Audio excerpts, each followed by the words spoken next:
বাংলাদেশকে নিয়ে যে আমাদের প্রতিবেশী দেশের যে ইঞ্জিনিয়ারিং, সেই ইঞ্জিনিয়ারিং কিন্তু আসলে আমাদের বিগত কনস্টিটিউশনে প্রতিফলিত হয়েছে।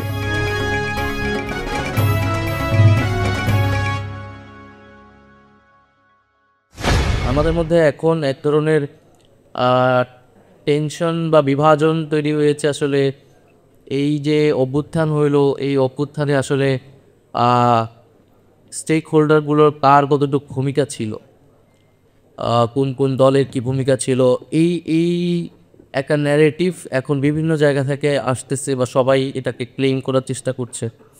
সে জায়গা থেকে আমার বক্তব্য হচ্ছে বা আমাদের বক্তব্য হচ্ছে যে আমরা তো বলেছি যে এই অভ্যুত্থান এবং অভ্যুত্থান পরবর্তী সরকারেরও যে কার্যক্রম, আমরা যে সংস্কারের কথা বলছি, এই সংস্কারের আইডিয়াটা কিন্তু হাওয়া থেকে আসে নাই। গত 15 বছর ধরেই সংস্কারের কথা কিন্তু আমাদের রাজনৈতিক দলগুলো এবং আমাদের যারা সিভিল সোসাইটি আছে তারাই কিন্তু বলে আসতেছিল। বিএনপি সহ সেই সময় বিরোধী রাজনৈতিক দলগুলো কিন্তু সংস্কারকেই প্রধান কর্মসূচি করে তারা আন্দোলন গড়ে তুলতেছিল। সেটারই কিন্তু ধারাবাহিকতা এই সরকারের আমলে হচ্ছে, বা আমরাও সংস্কারের কথা বলছি এবং সেটা সামনেও ধারাবাহিকতা থাকবে। একইভাবে এই অভ্যুত্থান বা আন্দোলনও একটা ধারাবাহিকতার মধ্য দিয়েই হয়েছে। 15 বছরের লড়াই সংগ্রাম যারা করেছেন তারা একটা প্রেক্ষাপট হয়েছে। আবার একই সাথে বিশ্ববিদ্যালয়গুলোতে 2018 সালের পরে যে ছাত্র আন্দোলন শুরু হয়েছে বিশেষ ধরনের, তার একটা ভূমিকা এখানে ছিল। তো আমার কথাটা হচ্ছে যে যারা এই আন্দোলনে জীবন দিয়েছে, যারা আহত হয়েছে, যারা হাত পা চোখ হারিয়েছে, তারা কিন্তু তাদের যে করণীয়টা সেইটা তারা আসলে করে ফেলেছে।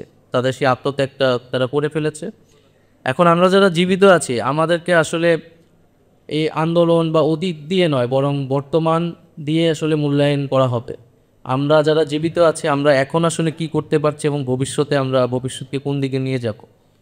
তো আমার আহ্বান থাকবে যে সকলেই যাতে আমরা সেই দিকে মনোযোগ দিই, যে আমরা আসলে বর্তমানে আমরা কি করতে পারছি এবং ভবিষ্যৎ কিভাবে গঠন করতে পারছি। দ্বিতীয়ত হচ্ছে আমাদের বিগত রেজিমের একটা মৌলিক সমস্যার জায়গাটা ছিল যে ক্ষমতা হস্তান্তর, যে একটা গণতান্ত্রিক প্রক্রিয়া, একটা গণতান্ত্রিক রাষ্ট্রে যেইভাবে ক্ষমতা হস্তান্তর হতে পারে এক রাজনৈতিক দল থেকে আরেক রাজনৈতিক দল বা সরকারের পরিবর্তন, সেই সকল পথ আসলে বন্ধ করে দেওয়া হয়েছিল। সংবিধানকে ব্যবহার করে, আরও নানান কায়দা করে, রাষ্ট্রীয় প্রতিষ্ঠানগুলোকে দখল করে, ফলে ক্ষমতা হস্তান্তরের কিন্তু কোনো গণতান্ত্রিক প্রক্রিয়া আসলে ছিল না। ফলে বিগত সরকার, সেই সরকারকে উৎখাত করার একটাই মাত্র পথ বাকি ছিল, সেটা হচ্ছে অভ্যুত্থান, এবং অভ্যুত্থানের মধ্য দিয়েই সরকারের পতন ঘটেছে। এখন আমাদের সামনের যে এই যে একটা চ্যালেঞ্জ আমরা মোকাবেলা আমাদেরকে করতে হয়েছে, এবং বিভিন্ন সময় আসলে এই নির্বাচনকালীন সময়ে ক্ষমতা হস্তান্তরের প্রক্রিয়াটাতে একটা টেনশন আমাদের এখানে তৈরি হয়। ফলে আমরা চাচ্ছি যে সামনের যে বাংলাদেশ, সেইখানে সেই যে ক্ষমতা হস্তান্তরের প্রক্রিয়াটা যাতে সুষ্ঠুভাবে হয়, গণতান্ত্রিকভাবে আমরা করতে পারি। কারণ বাংলাদেশের মানুষ কিন্তু বারবার আন্দোলন করেছে, রক্ত দিয়েছে, কিন্তু এই সমস্যার সমাধান হয়নি।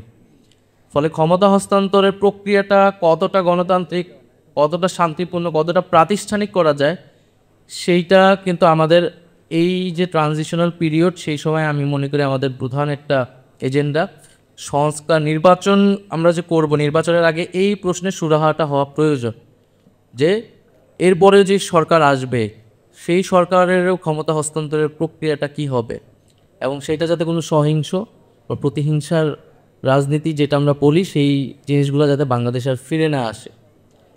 দ্বিতীয়ত আমরা বলছি যে আমরা মনে করি অভ্যুত্থানের মধ্য দিয়ে বাংলাদেশে একটা জাতীয় ঐক্য তৈরি হয়েছে, এবং আমি মনে করি যে এই ঐক্য এখনও চলমান।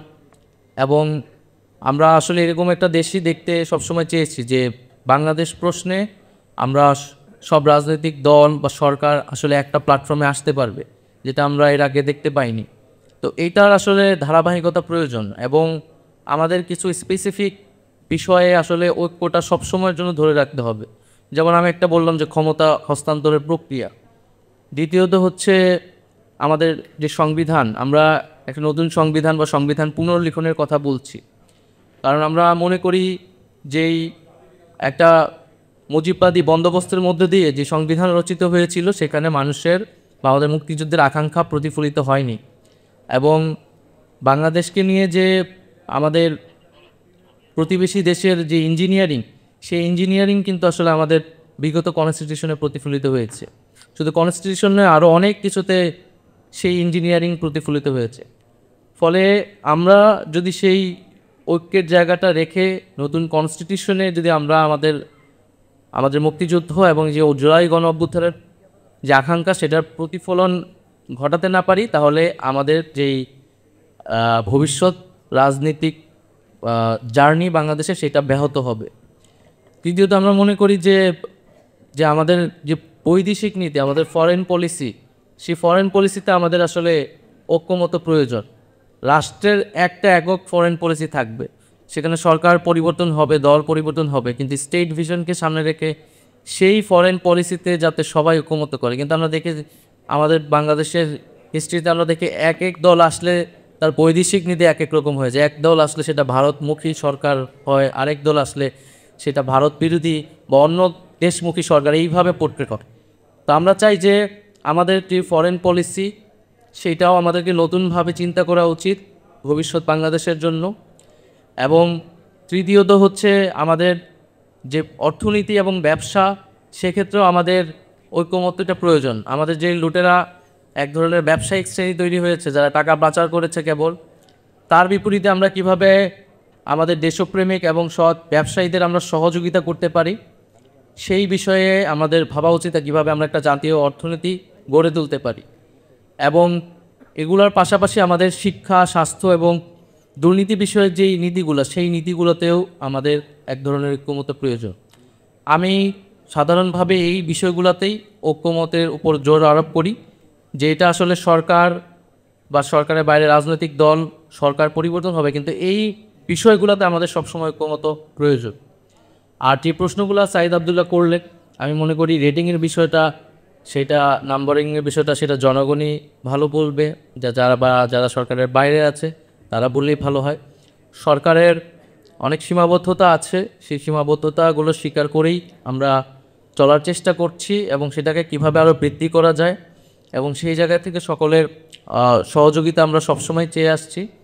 এবং আমরা মনে করি যে এখন বাংলাদেশে একটা ইতিবাচকভাবেই বাংলাদেশের রাজনীতি নতুন করে পরিগঠিত হচ্ছে।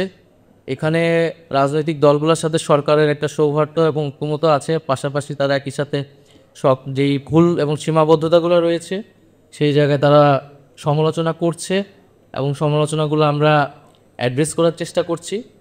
কারণ আমাদের এই গণঅভ্যুত্থানের পরে যে ধরনের সরকার আসলে গঠিত হয়েছে, যেটাকে এখনও আসলে ডিফাইন করা যাচ্ছে না। যে সরকার সাংবিধানিক সরকারও নয় এক অর্থে, আবার বৈপ্লবিক সরকারও নয় আরেক অর্থে, একটা অন্তর্বর্তী সরকার যে ট্রানজিশনের জন্য কাজ করছে। ফলে এই সরকারের ব্যাপক জনসমর্থন থাকা সত্ত্বেও তার অ্যাডমিনিস্ট্রেটিভ অনেক ধরনের সীমাবদ্ধতা রয়েছে।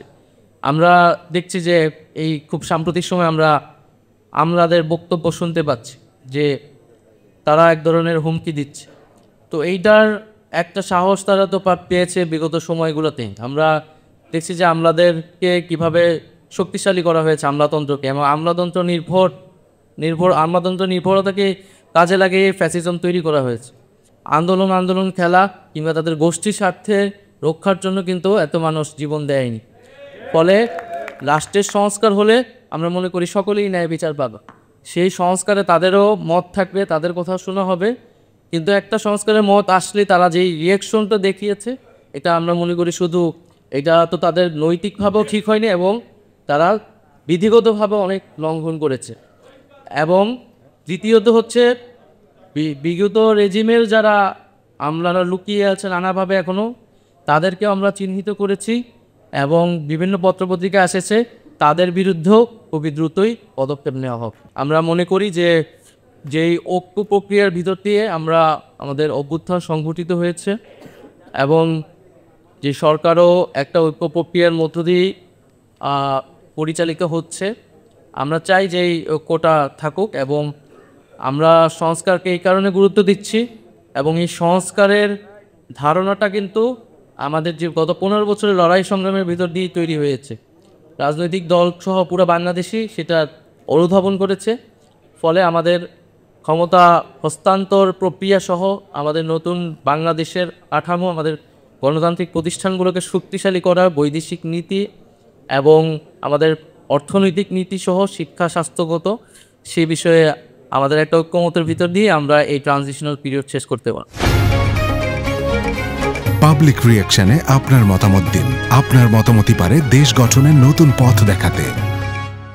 পাবলিক রিঅ্যাকশন, দেশ গড়ায় আপনার মতামত।